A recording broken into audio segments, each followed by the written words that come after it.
Donc nous allons voir le fort de Laguessin. Guésien, je sais pas, on va voir. C'est l'ouvrage de Laguessin. Laguessin.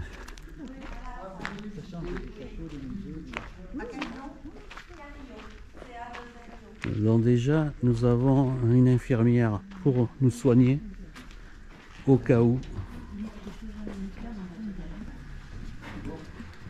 C'est une porte qui est étanche pour une bonne raison, c'est que pour éviter les attaques au gaz, comme ça avait pu avoir lieu en 1418, ils avaient prévu que l'ouvrage se ferme hermétiquement. Ils pouvaient aspirer l'air dans l'entrée et ensuite avancer. Ils l'injectaient dans l'ouvrage avec comme une ventilation mécanique et une donc vous pouvez envoyer l'air dans l'ouvrage. Et si jamais il y avait eu une attaque au gaz, il pouvait filtrer l'air à travers ces batteries de filtres. Donc ça arrêtait tous les gaz de combat de l'époque, le phosgène, le périchlore. Et donc il passait à travers ces filtres et ensuite il était soufflé dans l'ouvrage pour ventiler, renouveler l'air.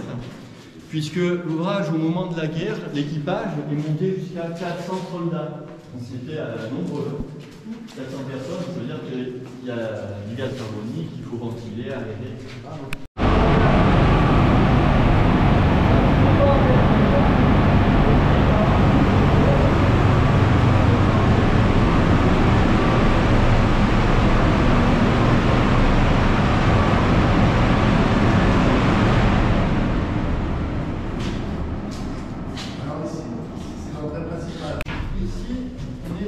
L'usine de production électrique. Alors, les trois moteurs fonctionnent. Donc, nous, on est une association de bénévoles qui restaurons l'ouvrage.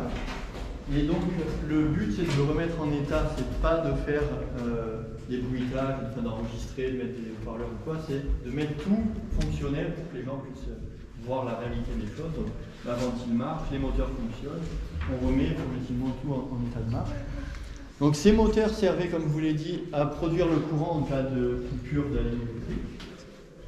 Donc c'est des moteurs de bateau qui entraînent une grosse génératrice, vous voyez.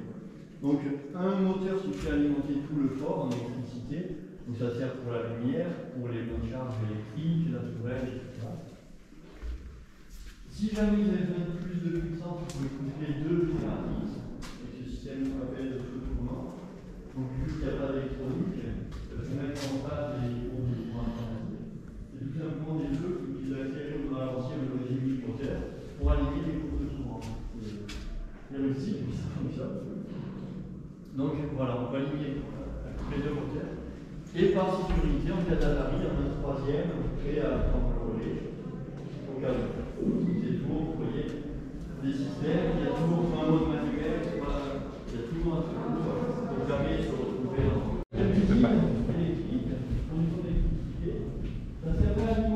Vous avez mis tout le fait, je ne sais pas. Ne t'inquiétez pas, il n'y a rien qui va exploser si vous entendez des bruits bizarres. Ça, c'est des gens urbaines, ça n'explose pas un moteur. Voilà. Ok. C'est moteur explosion.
Avancez bien, que tout le monde puisse rentrer.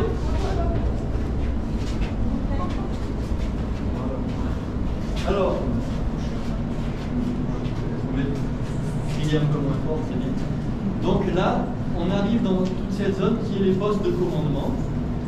Donc c'est la partie, on va dire, stratégie, prendre des décisions, etc. Alors, les forts de la ligne Maginot sont reliés entre eux par téléphonie. C'est-à-dire qu'avant-guerre, quand ils ont construit ces forts, ils ont fait tout un maillage par des câbles enterrés à 2 mètres sous terre. Vous avez des câbles qui vont entre chaque fort, donc c'est vraiment tout un maillage qui permet de communiquer. Donc, dans les forts, vous avez quel bloc aller tirer. On avait des lignes. Franchement, regarde. Non, mais ton truc, il sera à l'huile dans un sens. Déjà, il y a l'huile dans ces deux-ci.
Là, quand tu vois ça, tu dis qu'est-ce que vous avez? Non, non, j'ai rien, j'ai rien. T'as vu que la coquille pour te tenir la tête là? Ouais. Incroyable.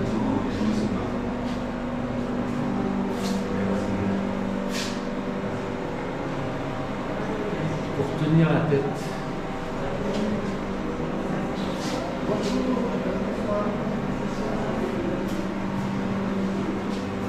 T'as pas perdu.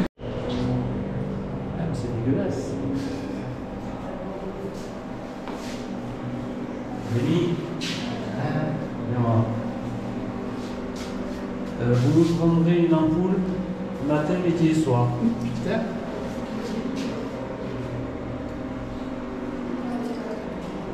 Putain.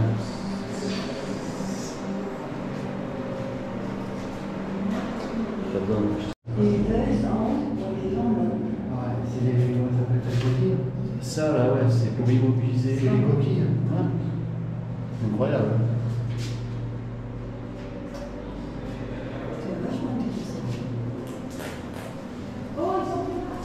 Ouais. Tu vas où, Laure? Tu vas aux toilettes? Ah, on va voir. Ah.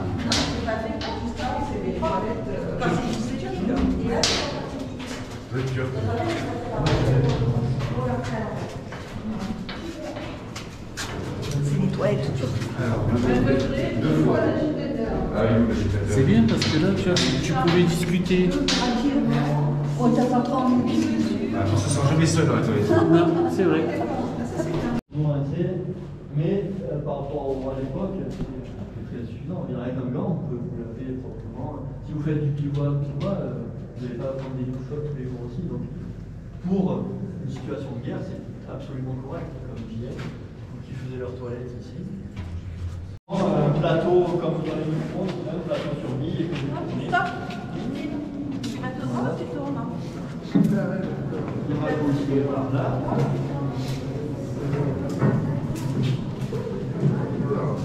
Ah bah non, celui-là,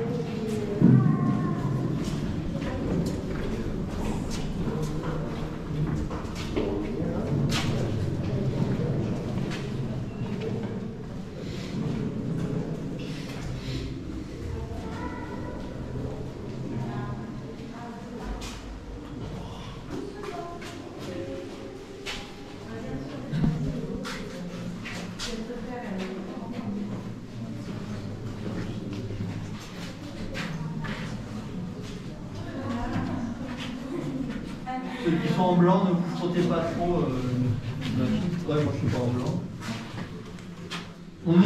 Alors ici, c'est l'atelier du génie. Ah, c'est ça, c'est là. Alors vous avez vu, bon, on a une usine. Dans les blocs, vous avez donc, il y a des monts de charge, il y a beaucoup de matériel électromécanique. Et beaucoup de matériel, ça veut dire des possibilités d'avarie. Donc, parmi les membres de l'équipage, il y avait environ un quart de l'équipage qui était du personnel du génie. C'était absolument interdit d'aller et venir dans tous les sens, sinon c'était ingérable. Chacun avait son poste et sa chambrée. Et on ne rentrait pas dans les pièces, surtout dans les pièces techniques. Donc là, il y avait les spécialistes, et quand quelqu'un venait chercher une pièce, il y avait un passe-plat qui s'ouvre à la petite tablette. Là, toutes les pièces que vous avez,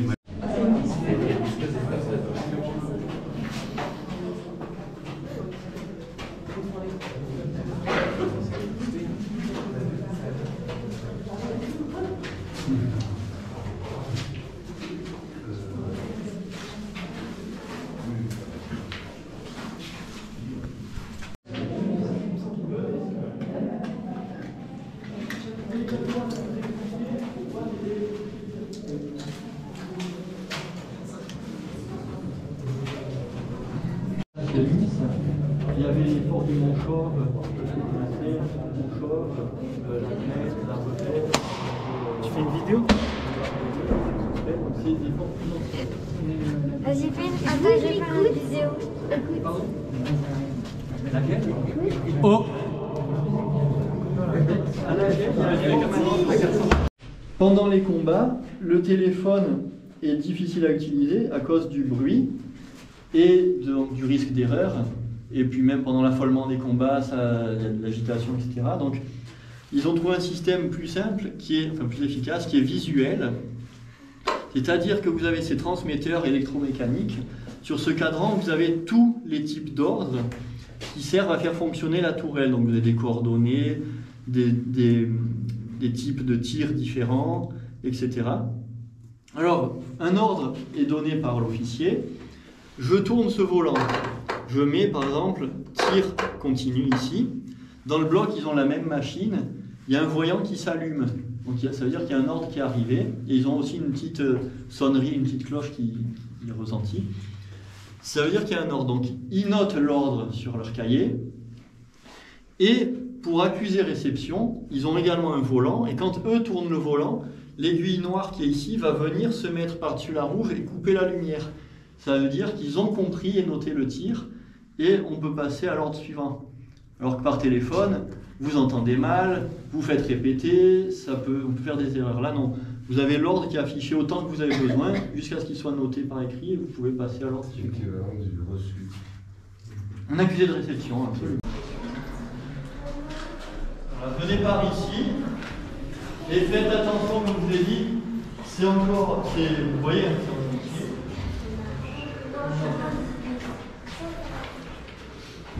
Venez, vous vous mettez un peu sur les côtés. Voilà, pour que tout le monde voit.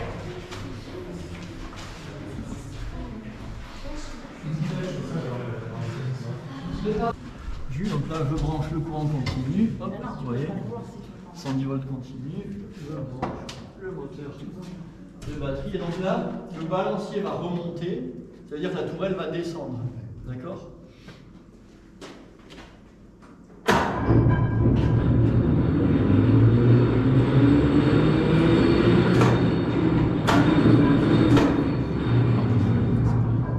C'est rapide, hein, vous voyez ? c'est super rapide.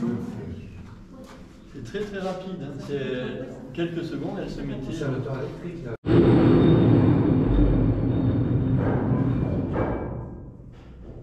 Voilà, et elle ressort.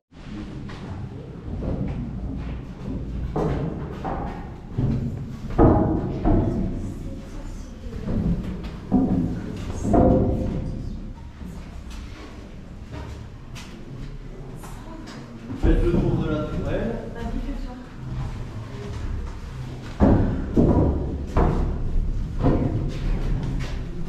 C'est des sièges. Voici les sièges rabattables. Oui, c'est des sièges. Il y a une part qui rouge et moi C'est ça pas va. tout de suite, ça donne l'impression. Voilà, c'est l'anti-rouille pour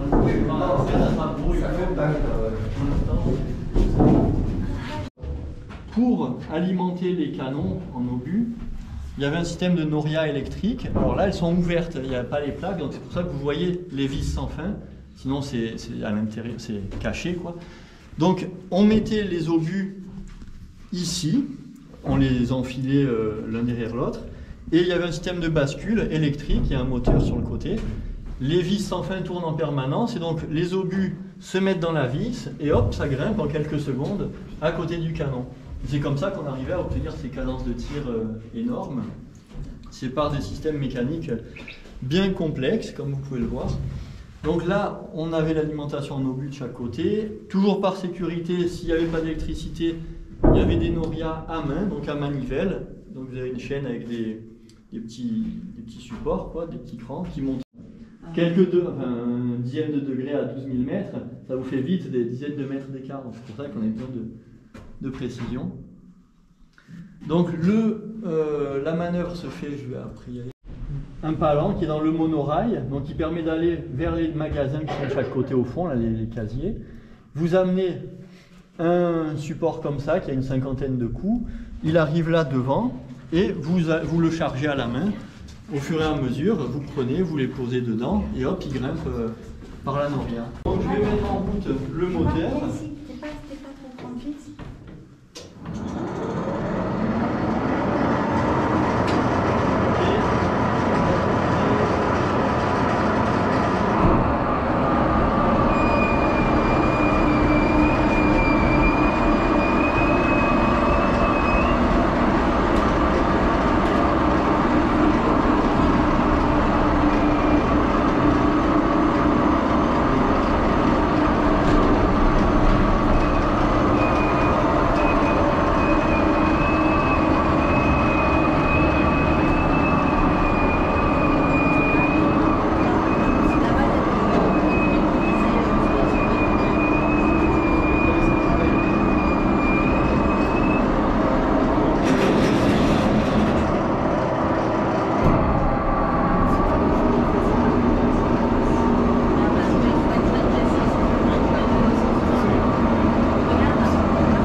Voilà le fameux qui sort.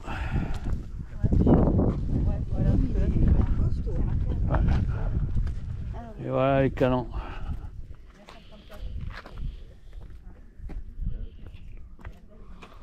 Okay. Donc là il y a 30 cm d'acier. Ça en fait un paquet. Hein. C'est là qu'ils disaient qu'il y en avait qui avaient dérapé. C'est la guerre. Hein.